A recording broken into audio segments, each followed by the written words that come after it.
Bueno, pues saludo a Felipe González, presidente. Muy buenos días. Buenos días, ¿cómo estás? Enseguida hablaremos de Rato y lo que se va conociendo de esta historia, pero ya que estábamos ahora con la posible sucesión de Mariano Rajoy, el caso es que el PSOE ha jubilado a Rubalcaba, Izquierda Unida a Cayo Lara. ¿Debería el PP jubilar a Mariano Rajoy? ¿Qué opina usted? No lo sé, yo creo que Rajoy es presidente del PP, además de presidente del gobierno. Y no sé si estatutariamente o por costumbre, él es el que designa a dedo a los candidatos. Por lo tanto, es difícil esperar que no se designe a sí mismo, ¿no? Bueno, está bien, ¿no? Eso de que no sabe si es a dedo me parece que, en fin, es ironía por su parte. No, claro, pero bueno, si él designa a los candidatos, lo lógico es que se designe a sí mismo, ¿no? Bueno, lo lógico. Si cree que es mejor que todos los demás que pudieran ser candidatos del PP, pero en fin, nada fuera de lo que Pero si era ustedes esperable. dos fueran amigos, si él le consultara a usted, ¿qué hago? ¿Sigo o no sigo? ¿Qué le diría? Bueno, yo he hablado algunas veces con Rajoy, por tanto, significa que es posible que en algún momento haya sentido la necesidad de consultar. No, yo no hablaría de quién tiene o no que ser candidato, sino de que entienda que esto huele a fin de ciclo, que la renovación de responsabilidades forma parte de un ejercicio de reforma y de regeneración institucional. Yo creo que aquí olvidamos algo que yo he comentado algunas veces, ¿no? Que detrás de la crisis económica y más allá de la crisis económica hay una crisis institucional de una enorme envergadura y va a durar más, a pesar de lo que ha durado y todavía va a durar la crisis económica, va a durar más si no se hacen reformas la crisis institucional. Y creo que en ese sentido sería buena la renovación, pero repito, Rajoy tiene la facultad de designar a los candidatos del PP y parece que se designa a sí mismo. Es curioso porque usted habla de fin de ciclo, a veces se ha comparado esta etapa con la que vivió usted en sus propias carnes cuando se hablaba de paro, despilfarro, corrupción, caso Roldán, etcétera, etcétera. ¿Es comparable? Pues no creo que sea comparable, no, porque no había una crisis institucional de la magnitud que estamos viviendo. Lo que había era que yo llevaba 13 años y medio en el gobierno, ¿no? Y 13 años y medio es mucho. Y es verdad que había habido algunos casos de corrupción. Hoy, viendo lo que pasa, no parecería, digamos, asombroso, pero en todo caso era serio, era grave y llevaba mucho tiempo. Les recuerdo que ahora va a ser 19 años, creo, que salí del gobierno. O sea, que salí con 54 años, la verdad es que no sé qué edad tiene Rajoy. Sí, todo el mundo pensaba además que iba a volver a ejercer alguna responsabilidad institucional. El único que sabía que no lo iba a hacer era yo. Ahora ya tengo 73, o sea que va a ser casi 20 años, dentro de un año que salí del gobierno. ¿Le ha sorprendido cómo se ha gestionado políticamente el asunto Rato? Sí. ¿Por qué? Porque creo, se pueden dar mil explicaciones, pero lo que me importa es que creo que la instrumentalización de las instituciones para la pelea o las peleas políticas de distintos niveles deterioran muy rápidamente las instituciones. Por lo tanto, yo todavía hoy oigo, ahora mismo nos sentamos aquí y oigo decir las aproximadamente 30.000 personas que se han acogido a la amnistía fiscal y después la regularización que algunos hicieron, no solo el caso de Rato y tal. Bueno, comprendo que el gobierno diga que no quiere dar nombres y tal. Está bien, la ley lo impide, pero Hacienda no puede decir, y la agencia tributaria, aproximadamente 30.000. ¿Cómo aproximadamente? Tiene un registro de cada uno de los que ha hecho una regularización acogiéndose a la amnistía y tiene el registro de las cantidades que han aflorado. Me asombra que en el debate político no se pregunte, oiga usted, dígame cuántos. No quiere dar los nombres. ¿Cuántos se han acogido? Dígame qué cuantía pertenece a la amnistía fiscal. Dígame cuánto ha recaudado de ese dinero que se ha aflorado. Y cuarta pregunta, dígame cuánto de ese dinero ha vuelto a España y cuánto se ha quedado fuera. Hasta ahora no hay ninguna claridad respecto de eso. Después hablan de 120.000 millones. Primero de 30.000 que afloraron como 40.000 millones. Después que hay como 120.000 millones en algo complementario. Por favor, que lo aclaren. Pero si usted mismo reconoce que dar esos nombres sería ilegal, Sí. ¿Por qué el Partido Socialista lo reclama constantemente? ¿Por qué quiere que se hagan públicos? No, tiene toda la razón. Cuando piden además una comisión de investigación, la verdad es que, bueno, pueden insistir lo que quieran, no la va a haber y tiene mayoría absoluta el PP, pero es fácil decir, bueno, no la va a haber ahora, pero es obvio que la va a haber a partir de las elecciones generales, porque difícilmente en la composición del Parlamento nadie se va a resistir a que haya una comisión de investigación de qué ha pasado con todo este tipo de cosas. Pero digo, en la interpretación de la ley debería hacerse estrictamente. Ningún contribuyente va a salir a la palestra. El problema es que aquí se afloran nombres de contribuyentes por intereses no explicables. Claro, y si además el responsable de la agencia tributaria hace una afirmación como que la lista es la, ¿cómo era? La repera patatera. La repera patatera, dice, efectivamente. Y hay de todo, así que agárrense al volante porque las curvas van a ser muy serias.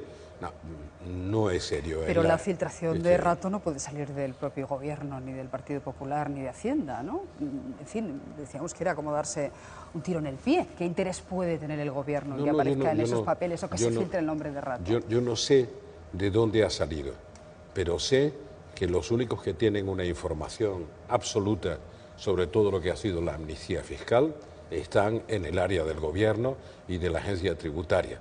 Y sé que cuando, verá, le recuerdo a Adenauer, que uno va cumpliendo años, él decía, en política uno tiene adversarios políticos, se refería a los de otros partidos, dentro de esa pelea dice, tiene enemigos políticos, peor que los adversarios, y finalmente compañeros de partido. Él suponía que eran los peores. Me está dando a entender que esto es una guerra civil dentro del gobierno o dentro del Partido Popular. Sabe a eso, sí. ¿Y no puede ser un funcionario que lo filtre en algún medio afín? Sí, claro, puede ser. Lo dudo, ¿eh? Hasta ahora no han sido responsables de parte de esta instrumentalización institucional los funcionarios en general, porque se juegan mucho, ¿eh? Por eso digo, yo creo que hay esa instrumentalización. Bueno, dentro del Partido Popular eso se comenta todos los días, se está acelerando, temo que después de las municipales y autonómicas, en función de los resultados, eso va a crecer hasta las generales y me preocupa, repito, la crisis institucional me parece más seria porque hay que abordarla con reforma, con rigor, más seria todavía, siendo enormemente grave que la crisis económica. El caso es que se han ido filtrando varios nombres, Pujol, Fernández Villa, Rodrigo Rato. ¿Usted cree que después de las municipales habrá más? ¿Le preocupa que salga algún nombre relacionado con las filas socialistas? A mí no. ¿Vinculado al PSOE? No, a mí no me preocupa. Mire, yo tengo muy claro, en ese sentido, tengo muy clara mis ideas. Yo creo que quien se queda con dinero público por uno u otro procedimiento, digamos en el lenguaje tradicional, quien mete la mano la tiene que pagar. Y además hay que obligarlos a devolver el dinero. Eso es lo que creo. O sea, yo soy bastante más comprensivo respecto de quien mete la pata, porque en la vida la metemos todo, y se puede equivocar a alguien, que de quien mete la mano. Por tanto, me parece mucho más grave la pérdida de honradez en el ejercicio de la función pública que alguien se equivoque, porque en la vida uno comete muchos errores. Pero una cosa, repito, es cometer un error y otra cosa es meter la mano. Quien meta la mano, que la pague. Pues ahora me dicen qué categoría sitúa usted a Griñán y a Chaves, porque bueno, en las últimas horas ambos han anunciado que abandonan sus escaños. Chaves dice que la decisión la tenía ya tomada, que no ha recibido presiones por parte del gobierno. Le escuchamos. Del gobierno, no, del partido. Es una decisión que yo tenía pensada desde hace ya mucho tiempo. Y bueno, lo que quiero confirmar precisamente es que ante las próximas listas, en las próximas elecciones, bueno, pues no pretendo repetir y por lo tanto no voy a continuar como diputado en el Congreso de los Diputados, en las Cortes Generales. De nadie de la dirección del partido, en Andalucía o a nivel nacional, en ningún momento he recibido yo ninguna presión para que abandone el escaño o bien para que no repita en las próximas elecciones generales, se celebren estas cuando se celebren. El caso es que tras declarar en el Supremo, Griñán reconoció que había habido un gran fraude en los ERE, en Andalucía, y eso provocó, nos dicen, cierto malestar en el Partido Socialista. Le escuchamos. Me encuentro hoy muy satisfecho de haber podido declarar en sede judicial, manifestar sin duda mi rechazo a todos los hechos irregulares que se han producido en la ejecución de una partida presupuestaria, pero al mismo tiempo también poder demostrar cómo la actuación de la Consejería de Hacienda y de la Presidencia de la Junta de Andalucía fueron en todo momento conforme a derecho. Yo no creo que hubiera un gran plan, hubo un gran fraude y eso significa que algunos de los controles pudieron fallar. Sí le quiero decir que en lo que se refiere a la presupuestación se hizo todo correctamente y que, bueno, al final los cambios que se introdujeron cambiaron también el modelo de ejecución del gasto. Pero la ejecución del gasto siempre le corresponde al departamento que tiene asignado el crédito, nunca a otro departamento y nunca a la Presidencia de la Junta de Andalucía. Durante los 19 años en los que he sido presidente, nunca, jamás se ha adoptado en el Consejo de Gobierno ninguna decisión ilegal. Nunca. Si hubo alguna persona que utilizó fraudulentamente los fondos, serán los jueces, la justicia, la que determinen si las actuaciones individuales de esas personas causaron o provocaron fraude o no, si el fraude fue pequeño o fue grande. Señor González, ¿cómo encaja usted en lo personal que dos compañeros, dos expresidentes del Partido Socialista hayan tenido que declarar? No solo, dos exministros míos. Yo a los dos los nombré ministros, o sea que dos personas de mi equipo. Primero, quiero decir, en función de lo que le decía antes, nadie, de buena fe, claro, pero hay muchísima gente, siendo del Partido Socialista y de no del Partido Socialista, de la oposición, nadie duda de la integridad personal de Chávez y de Griñán.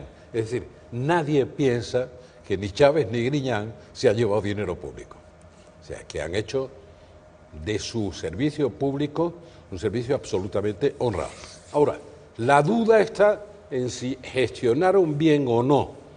Lo que trata de explicar Griñán, yo alguna vez he tratado de explicarlo, es imposible en esta situación. Lo que trata de explicar es que lo que se criminaliza en el origen de este procedimiento es una técnica presupuestaria que se llama transferencia de financiación. Es más, la jueza que lleva inicialmente este asunto dice que esa técnica presupuestaria, esa transferencia de financiación, está hecha con la intención de delinquir, que es exactamente la misma técnica presupuestaria que utiliza la Comisión Europea para todas las transferencias en materia de ayudas agrícolas. Se está perdiendo realmente mucho nivel de análisis. Todas las comunidades autónomas y el Gobierno de la Nación. La transferencia de financiación es una técnica presupuestaria que pasa por el Parlamento, etc.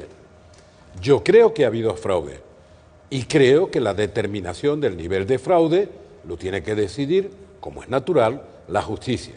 Al mismo tiempo, creo firmemente que ni Chávez ni Griñán se han aprovechado nunca del dinero público ni han sido responsables en la ejecución presupuestaria de que haya habido actuaciones fraudulentas. Es lo que yo creo. Pero es una creencia personal. Pero entonces, ¿usted no cree que ellos sean responsables políticos? Sí, aunque claro. sea por haber permitido ese fraude, no haber hecho nada para evitar ese fraude. No, permitido no es lo vigilando. mismo. Eso es lo que muchas veces se dice, ¿no? Que es la responsabilidad en vigilando.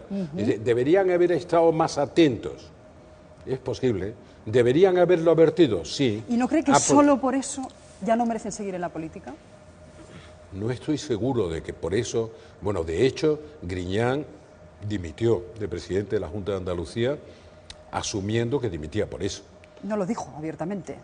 Asumiendo que dimitía por eso, literalmente, diciendo que no quería dañar el prestigio o la reputación de la Junta, no sé cuánto y tal. Bueno, pero dimitió.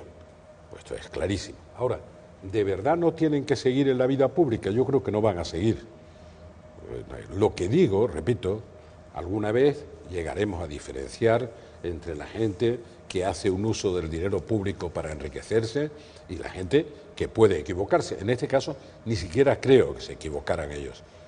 pero está por determinar. Los jueces dirán si efectivamente se equivocaron o no se equivocaron. ¿Y nos tenemos que creer lo que dice el señor Chaves de que efectivamente no ha habido presiones en el Partido Socialista para que él dejara su escaño? Lo digo porque cuando está Podemos y Ciudadanos pidiendo por escrito esas dimisiones para pactar, para upar a Susana Díaz... Creo que directamente no han debido presionarlo. Indirectamente me parece obvio.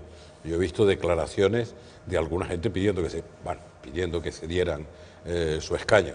Por tanto, directamente no creo que nadie le haya dicho a Griñán o a Chávez tenéis que iros. Pero hacen bien dejando el escaño. ¿Cree usted que, bueno, precisamente en aras a facilitar el gobierno, la investidura de Susana Díaz, lo tiene que hacer? Yo no sé si es en aras de eso o no, que también puede que lo facilite, no lo sé. Yo creo que hacen bien por hartazgo también. Y hace bien, ¿no? Si uno ve cuál es la vida de Chávez, la vida personal, después de llevar 40 años en la vida política y ve las cosas que están pasando, pues se comprenderá que son personas de una gran integridad desde el punto de vista de la honradez personal. ¿Hartazgo de qué? Hombre, de esta presión, ¿no? Se hace muy difícilmente soportable la vida política en medio de esta bruma que hay, ¿no? Político igual a despreciable. Si quieres tener un recorrido en política ahora, tienes que participar en la política desde la antipolítica o desde la psicopolítica. Dice, no, si usted quiere ser candidato, no diga usted que es político. Diga que usted no está en la política. Por aquí pasó por casualidad, ¿no? Esto es así, cada día es lógico, por la crisis institucional, el deterioro de la credibilidad de las instituciones que hay y el deterioro de la política. O sea que muy difícilmente se puede entrar en la política desde el orgullo de la política. Usted ha bendecido públicamente a Pedro Sánchez, todos interpretamos que le despejaba el camino para ser candidato a Moncloa, pero al día siguiente Susana Díaz marcó distancia. Le escuchamos. Las primarias no lo voté a él, pero estoy a su disposición, es mi secretario general y a él voy a apoyar todo lo que pueda. Y eso es lo que pido como cultura de partido. Eso es lo que pido. Yo siempre he dicho con claridad que apoyaré siempre al secretario general del PSOE en cada momento, pero que en el proceso de primaria saben que tengo que ser neutral porque quiero dar libertad, tengo responsabilidad orgánica. Al secretario general, sí, al candidato es otra cosa. No, yo creo que no hay una gran diferencia, creo, Es verdad que se le puede buscar la punta. Yo no voté a Pedro Sánchez en las primarias del partido, voté a Edu Madina, una vez elegido secretario general. Hablaba de cultura de partido, lo alargaré, de cultura democrática. Se puede estar en una votación por un candidato o por otro. Producida la votación, acepta el candidato la mayoría. Y si su cultura democrática es profunda, apoya al candidato la mayoría. No convierte una elección ni unas primarias, sean dentro de partido o sean para candidatos, en la primera vuelta de otra primaria. Bueno, pero dice Susana Díaz que ya le apoyó para ser secretario general, en ningún momento para que fuera candidato. No, digo, yo no lo apoyé para ser secretario general. Y de momento, además, no se me ha ocurrido decir si lo apoyo o no para ser candidato. ¿Habrá o no habrá? Yo creo que habrá primarias. O sea, su apoyo es hasta las municipales y autonómicas. No, mi apoyo es como secretario general mientras sea secretario general del partido, sin duda alguna. Y si es candidato, mi opinión, persona que no lo votó, es que si hay primarias, es que él será el candidato elegido. Por tanto, apoyaré al que salga de las primarias. No hay ninguna diferencia con lo que dice, diferencia de fondo. No digo con la intención o con el pensamiento que uno me meto en el confesionario. Susana dice exactamente lo que yo digo, apoyo al secretario general. Yo aclaré además, atención, no lo voté, pero es secretario general y por cultura de partido he dicho, no, por cultura democrática, apoyo al secretario general. Pero, presidente, hasta el final. Usted dijo en una entrevista previa al País que el compromiso de Susana Díaz es con Andalucía sin alternativa y añadió que no es una opinión, que es información. Nos consta que estas palabras no le gustaron a la presidenta andaluza. Es posible, pero es una constancia, digamos, una constancia que yo no tengo. Si les consta, yo no lo discuto. Cuando dije, yo distingo, cuando hablo de información o de opinión, Y cuando hablo de información es porque lo hablé con Susana. Por tanto... ¿Al día siguiente de esa entrevista volvieron a hablar ustedes? No. Lo habló previamente, no, pero luego comentaron la entrevista, tuvieron oportunidad de comentar la entrevista, ya no. No, ni se me ocurrió. ¿No han vuelto a hablar ustedes desde esa entrevista? Sí, claro, pero no tenía sentido. Quiero decir, antes, verá, y el motivo de la conversación era la duda que se había generado, todavía existe esa duda, sobre si ella anticipaba elecciones, iba a elecciones en Andalucía y que después se separaba para ir a las primarias y tal, y se sustituía por alguien en Andalucía y tal. Ella fue la que me dijo, no, yo me comprometo a ir a Andalucía. Es verdad que es difícil ganar en esa batalla la credibilidad suficiente para que la gente, la oposición lo aprovechaba, es decir, no, Andalucía la va a utilizar como plataforma para tal y cual. Digo, a mí si me preguntan diré que tu decisión es compromiso puro con Andalucía, pero ya digo, de acuerdo con ella. Dice, bueno, si lo dices tú, probablemente, que no estás en la pelea inmediata, tendrá más credibilidad. O sea, que pactaron esa declaración, nos está diciendo, no, de alguna manera. O le consultó y ella le pareció bien. Fue a lo largo de una conversación, porque yo tampoco estoy en una exposición pública permanente. No hago campaña, difícilmente acepto una entrevista como esta, es muy verdad, de tarde es verdad, en tarde. Es usted muy caro de ver y por eso le agradecemos mucho que esté con nosotros. No, estoy mayor, ya no estoy en campaña, ¿no? Bueno, en ese acto, donde le vimos bendecir abiertamente a Pedro Sánchez, fue muy comentado el ninguneo a Zapatero. Es curioso lo de bendecir. Sí, son temas que tienen bastante menos trascendencia de la que yo creo, de la que se le atribuye. Yo he estado en bastantes actos de esta naturaleza en la que he estado como invitado sin intervenir, en bastantes. Cosa que me parece bien. Pero nadie dice que usted le ningunean, curiosamente. Claro, pues entonces yo no sé, porque yo la verdad no me siento ninguneado si hablo o si no hablo. Comprendo que el formato, también decían que habían ninguneado al candidato a la alcaldía. Comprendo que el formato es práctico. Es decir, entre las 8 personas que deberían haber intervenido en la clausura, desde el presidente en funciones de Madrid hasta los distintos candidatos o los expresidentes, y un formato de 3 intervenciones, creyeron, creo yo, no tengo ni idea cómo se hace en la sala de máquinas, que ese formato era el más eficaz. A mí me invitaron, me enteré el día antes de que era para hablar, me dijeron primero 5 minutos, me dijeron después, puedes hablar 20. ¿Sabía Pedro Sánchez que usted iba a bendecirle? Vuelvo a repetir la palabra. Lo de bendecir además me da no sé. Me hace sentir un poco papa. Eso es.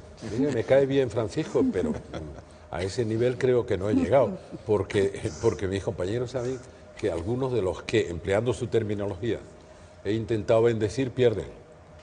Eso es verdad. No siempre ha acertado usted con el candidato de acertar primarias. no. Una cosa es acertar y otra es ganar o perder. Una cosa más. Es verdad que ese ninguneo venía después de la famosa cena de Rodríguez Zapatero con Pablo Iglesias y Bono. No creo que haya una relación de causa y efecto. De las quejas del gobierno por esas reuniones, por esa gira internacional y esos encuentros que ha mantenido con Raúl Castro, Evo Morales. ¿Qué le parece a usted esta agenda en paralelo que tiene el expresidente Zapatero? A mí me parece, yo tengo una agenda y no es en paralelo, Aznar tiene una agenda y no se considera en paralelo. Yo creo que lo que irritó fue que fuera a Cuba y viera a Raúl Castro. A mí me produce más preocupación y más irritación es que todo lo que ha pasado en Cuba en los últimos meses haya sido, digamos, con total desconocimiento de España, del gobierno español, de las autoridades españolas. Nunca había pasado. Que nos sorprenda un hecho positivo, que es acabar con el bloqueo, nunca había pasado. No sé si ahora estamos en la sala de máquinas para la negociación Unión Europea-Cuba. Ahora, ¿qué fue lo que irritó? Fue que meses antes el ministro de Exteriores había estado en Cuba y había anunciado, yo creo que tenía que haber sido un poco más prudente en eso, que lo recibía Raúl Castro. Y Raúl Castro no lo recibió. Y después fue Zapatero y lo recibe, pero Zapatero no sabía que lo iba a recibir. Ni nadie de los que van a Cuba, alguna excepción habrá, sabe si va a recibirlo o no. Ni siquiera sé si pidieron que lo recibiera, no tengo ni idea. Pero Raúl lo recibió por alguna cosa especial. Bueno, yo conozco bien a los hermanos Castro, menos a Raúl que a Fidel, son especialistas en meter el dedito en el ojo a quien les conviene. O sea que lo hizo para molestar al gobierno español y al ministro García Margallo, que no había sido recibido. Probablemente, pero ahora hay que situarse en la piel del expresidente, que está de visita en Cuba, y Raúl Castro está dispuesto a ver lo que tiene que decir. No, yo no. Una cosa ridícula. Bueno, pero si le hubiese llamado al ministro Margallo, le hubiese dicho, yo estoy en Cuba, igual me recibe. Pues le hubiera dicho probablemente el ministro Margallo como a mí. ¿Qué? ¿Qué le dijo? No digo, le hubiera dicho como a mí. Vale. No, porque nadie sabe. Realmente hubiera sido un error de Zapatero decir que me va a recibir o que no me va a recibir, como pasó anteriormente. No creo que eso tenga importancia. Ver a Evo Morales, ni digamos, no tiene la menor importancia. En Cuba se plantea el tema con un poco más de delicadeza, pero en fin, no, vamos a ver, en ningún caso, a mí me dicen que es que soy más prudente o no sé qué, pues por lo de Venezuela no parece que lo sea. Bueno, pero Venezuela... Pero quiero decir, en ningún caso se le ocurre a nadie pensar que le van a pedir cuentas al expresidente Aznar o al expresidente Felipe González de dónde va y con quién habla. Pero en Venezuela usted no está solo, tiene el apoyo del gobierno español y la solidaridad de José María Aznar, que eso es histórico. Sí. ¿Han firmado juntos ustedes algo? Incluso se ha hecho broma de que hasta ahora solo habían firmado el libro de registros del hotel. Sí, y han firmado una declaración conjunta. Eso decía Andrés Pastrana, decía eso, el presidente colombiano. Sí. Ahora hablaremos de Venezuela, pero antes de eso, usted hablaba de la psicopolítica y siempre que utiliza ese término se refiere a Podemos. No, en general, sí. En general. ¿También sirve moda, para Ciudadanos? Se ha puesto de moda y sirve mucho para lo que hace el gobierno. No para uno y no para otro. ¿no? El caso es que los andaluces han situado a Podemos en el espacio electoral, en el mejor espacio electoral de Izquierda Unida, cuando tiempo atrás parecía que Pablo Iglesias aspiraba a sucederle a usted. Él se vendía como una formación socialdemócrata. Zapatero les dio la razón en eso. Sí, y de hecho yo creo que el otro día me parece que vi un artículo de Pablo Iglesias que arranca citando a Olof Palme.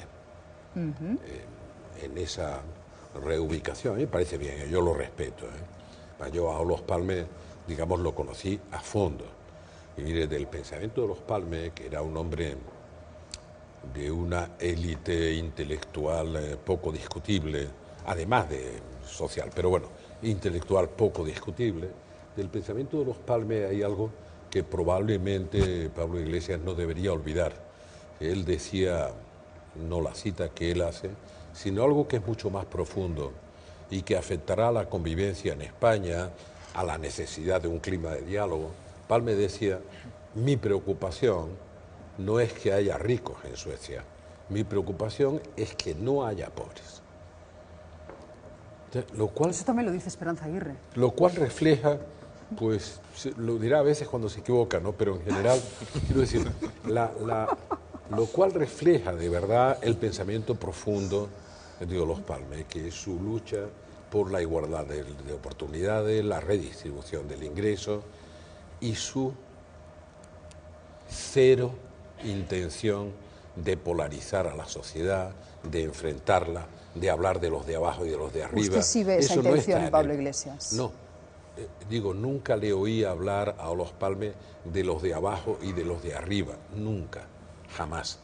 Lo que digo, lo que define su pensamiento es la lucha por redistribuir el ingreso y la capacidad para crear la riqueza y la redistribución del ingreso.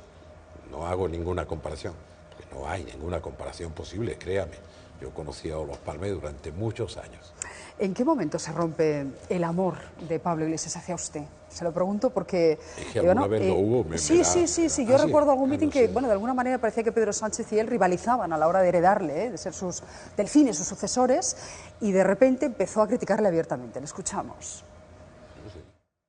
A mí lo que me indigna es que alguien como Felipe González, que representó lo que representó las ilusiones de mucha gente, pueda terminar, por muy legal que sea, asesorando a multimillonarios como Carlos Slim en México o estando en consejos de administración. Qué bonito sería que un expresidente socialista, abogado laboralista de profesión, ejerciera su profesión cuando deja la presidencia, como hacen otros muchos responsables políticos. Como español me apena que una figura política de primer orden de nuestro país haya quedado reducido de manera tan patética a una caricatura de sí mismo. Para mí sería un honor poder discutir con Felipe González de lo que toca hacer en nuestro país, discutir de si hay que prohibir las puertas giratorias, discutir de si hay que hacer una reforma fiscal para que paguen los ricos, discutir de si hay que hacer políticas expansivas de demanda agregada, tener una discusión seria. Felipe González se sitúa al nivel de algunos tertulianos de nuestro país y creo que alguien que representó para este país lo que representó debería tener algo más de respeto por sí mismo. Me gustaría saber, Felipe González en una entrevista con Pepa Bueno le ha comparado con José María Aznar. ¿Qué le parece esta comparación? Bueno, creo que ellos dos se parecen más que nadie en este país, favorables a los consejos de administración y a una manera de hacer política contraria a los intereses de la gente. ¿No le gustó que le comparara con Aznar? No parece, pero la verdad es que tiene un lenguaje corporal muy parecido, incluso un carácter parecido. Pero ¿dónde está esa comparación? Yo no la veo por ningún sitio, señor. Vamos a ver. González, te lo digo de verdad, los he estado analizando, no veo del lenguaje corporal que usted me dice.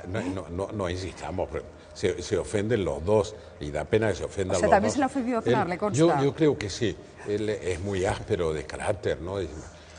Cuando va a hacer un chiste se ríe antes. Ese tipo de cosas. Ahora no sé de quién está hablando, si de Pablo Iglesias o de Aznar. De los dos, pero bueno, de Pablo Iglesias cuando va a arrancar a hacer un chiste que le han contado que tiene que decir, empieza a reírse antes y esa cosa, bueno, pero da igual, ¿no? Eso no es lo importante es que no respete la verdad. Asesor de Carlos Slim, ¿de dónde lo saca? Por decir algo. Y Carlos Slim es amigo mío, desde hace mucho tiempo.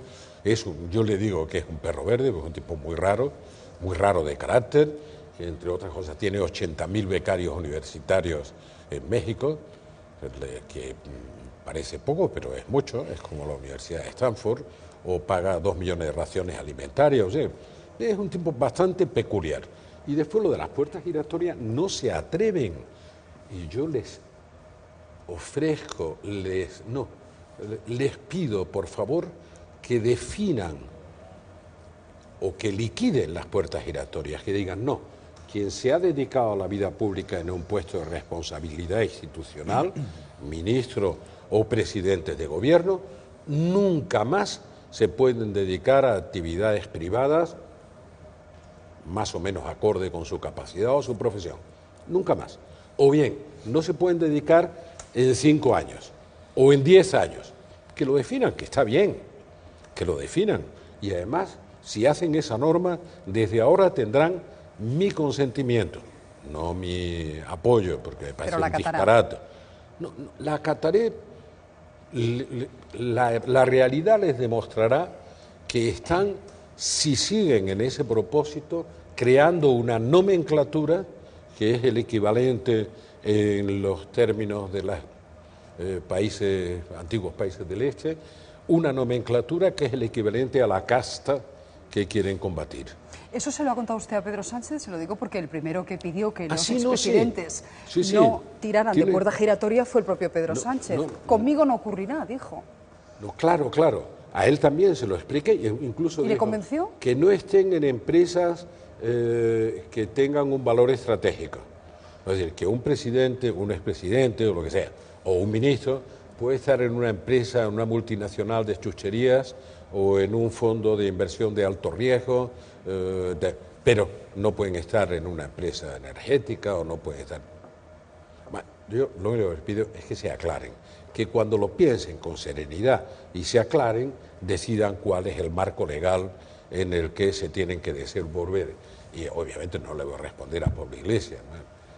Mire, todavía hoy la credibilidad, hace 20 años que no estoy en el gobierno, mi credibilidad dentro o fuera del país es perfectamente comparable a la de alguien que está empezando y que tiene pocos... ¿No se arrepiente de estar en el Consejo de Administración no, en de absoluto. Gas Natural, a pesar de que dice que lo va a dejar el año próximo? No, que lo he dejado, he hecho ya el último consejo del mes pasado. Ya está sí. No, pero eso no importa, he cumplido el plazo estatutario. No, lo digo por las críticas que eso ha generado y comentarios como los que acabamos de escuchar por parte de Pablo Iglesias. Claro, las críticas pueden ser más o menos molestas, pero no son consistentes. Si lo piensan, además, ahora vale todo, ahora es consistente todo. Si lo piensan, verán como eso tampoco lo proponen a la hora de llegar a una propuesta programática. Usted dice que los consejos de administración son mucho más transparentes. que los trabajos de asesoría. No sé si está pensando en Monedero. No, no se me ocurría. En general eso es así. Es verdad que de los trabajos de asesoría pues no hay que dar cuenta. Incluso a veces hay debates que no son consistentes, pero de la participación en un consejo, por definición, el consejo se da cuenta y es absolutamente transparente, y dentro de un mes irán a la Junta General de Accionistas y contarán todo el periodo. Pero eso es lo de menos. Y cuando ahora, al hilo de Martínez Pujalte y de Trillo, cuando alguien es contratado para una asesoría, para una empresa, una constructora, que a su vez trabaja con la administración pública, eso es ¿no hay la sospecha de que ahí hay tráfico de influencias? Yo creo que eso es incompatible. ¿Eso es incompatible? Pero lo permite el régimen del Parlamento. El régimen de compatibilidades que tenemos ahora. No sé si es muy interesante esto, pero yo creo que eso es incompatible, incluso con una aplicación rigurosa de la ley. Es decir, si uno tiene una autorización parlamentaria para ser, además de parlamentario, abogado, médico, profesor en la universidad o lo que sea, si tiene autorización con algo que sea compatible, la autorización genérica, la que sea, para ejercer la profesión de abogado, debe exigir, y de hecho lo exige, que se explique a qué se dedica esa actividad complementaria. Y si la actividad complementaria es, a mi juicio, asesorar a empresas que contratan con las administraciones públicas, eso es incompatible con la función de diputado. Pues entonces hay que revisar el régimen de compatibilidades del Congreso, porque tanto el señor Pujalte como el señor Trillo dicen eso es legal y además yo lo declaré, lo que hay que hacer lo sabían mis compañeros, los diputados. Lo que hay que hacer es cumplirlo. Dice usted pide compatibilidad para ejercer su profesión, pero tiene que a la vez asumir que en el ejercicio de la profesión no puede asesorar a empresas que contraten con las administraciones públicas. Esto es así, y yo creo que eso es claro en el reglamento del Congreso. No me haga caso, imagínense los años que hace que no veo un reglamento del Congreso. Ya por terminar con Pablo Iglesias y Podemos, ¿qué le pareció cuando le entregó ese pack de Juego de Tronos a Felipe VI, al rey? No tienen, la verdad es que tienen, dentro de la preparación que hacen, tienen un sentido muy oportuno de la imagen, ¿no? Por tanto, sabían que ese gesto, que está, digamos, en el límite de la cordialidad o de la buena educación, ese es el único que se iba a ver de la visita. Ya se fue, fue portada al día siguiente de una parte de la obvio, prensa. Por tanto, era un buen asesoramiento. Que tiene algo más de trascendencia. Yo, como no he visto la serie, no sé si tiene un mensaje implícito. Bueno, Pablo Iglesias admira a Daenerys, que es esa chica, no ha visto usted la serie, pero que va liberando pueblos esclavizados con el objetivo de hacerse más fuerte y tomar el poder, y a partir de ahí cambiar las cosas. Un poco la tesis del libro es que si tú no estás formando parte de la pomada, si tú no participas del poder, no puedes cambiar nada. Es decir, justifica el por qué el 15M, por ejemplo, se articula como partido político. A mí me parece muy bien, además, o sea, esa decisión me parece muy bien. Incluso ahora me parecería fantástico que hubiese dentro de las propuestas de cambio, de regeneración democrática, yo se lo digo a mi partido, que hubiera de verdad un proceso de empoderamiento de los ciudadanos. Veo que hay una tentación, si lo toman como una crítica, lo lamentaré, pero hay una tentación tanto en Ciudadanos, fuerza política emergente, como en Podemos, fuerza política emergente, de establecer un control casi de centralismo democrático sobre todo lo que se presenta a la lista y cómo se presenta, etcétera. Yo creo que, y lo defiendo hace mucho tiempo ya, yo creo que hay que abrir las listas y empoderar a los ciudadanos para que sean los ciudadanos, digamos, dicho simbólicamente, quien tache, el que vaya en una lista que no le guste, quien tache, y pueda correr la lista, de tal manera que tenga más poder el ciudadano. ¿Me está diciendo que tanto Ciudadanos como Podemos tienen comportamientos propios de la vieja política? ¿Y que usted quiere ir más allá, superar esos comportamitos y ir en esas cosas sí. ¿A una situación de listas abiertas? No, en esas cosas sí, si lo tiene, lo acabamos de oír, no lo digo yo. Es decir, no, y vigilaremos, y no se hará sin mi permiso, vigilaremos esto, lo otro, tal. Sí. Creo que es un error. Creo que el proceso de renovación y de regeneración democrática tiene que dar mucho más poder de participación a los ciudadanos. Y el principal poder de participación es decir quién le gusta que vaya al primero en la lista. no porque ellos designen, que es imposible, quién va el primero, sino quién tiene más votos de la lista que se presenta. Eso rompe mucho la estructura piramidal del poder de los partidos y entrega ese poder, o parte de ese poder, a los ciudadanos. ¿Es verdad que usted ha estado estudiando a fondo a Podemos? Lo he leído en un confidencial digital, que dice que bueno, ¿sí? Se ha dedicado a estudiar el fenómeno Iglesias, el fenómeno Podemos, para manejar claves y, bueno, de alguna manera compartirlas con su propio partido. No, lamentablemente no es verdad, no tengo tiempo para dedicar. Para hacer una tesis. No se me ha ocurrido, no. Me parece interesantísimo como fenómeno y como experimento. Algunas cosas me inquietan, distanciarse en los orígenes, esa historia. Pero me parece muy interesante, o sea, es decir, yo no tengo ningún rechazo a que emerjan fuerzas políticas como Podemos o como Ciudadanos, me parece muy bien. No digo que no me preocupe el problema de gobernanza o de gobernabilidad que se va a plantear en el tramo posterior a estas elecciones y a las generales. O sea, ¿por qué? A veces lo simplifico diciendo, vamos a un modelo de distribución política italiana o italiano, pero sin italianos. O sea, aquí ¿Y qué significa eso? Bueno, que aquí somos más de Unamuno, del sentimiento trágico de la existencia, ¿no? Y ellos son más de Lampedusa, ¿no? Entonces, ellos ven con más facilidad que Renzi se abrace con Berlusconi para hacer las reformas que propone Renzi. Aquí eso no sé si encajaría tanto, ¿no? Entonces, y sin embargo, en España va a hacer falta una enorme cantidad de diálogo, enorme, de moderación en el sentido de la fortaleza de las convicciones. No hablo de moderación en el sentido de las cesiones, para que sea gobernable, bueno, incluso lo estamos viendo ahora en Andalucía, después desde municipios hasta autonomía, y el año que viene para que sea gobernable el Estado en su conjunto. Verá, yo creo, habrá 4 fuerzas políticas. 2 un poco más destacadas, que son las tradicionales, pero perdiendo mucha parte de su fuerza, pero estas estarán más en la frontera del 30 o acercándose al 30, y otras 2 que estarán por encima del 15. ¿Y Izquierda Unida y UPyD qué va a ocurrir con ellos? Pues también estarán, yo creo que perdiendo mucha fuerza, ¿no? Sí, y son, Izquierda Unida no, pero UPyD es una fuerza relativamente nueva.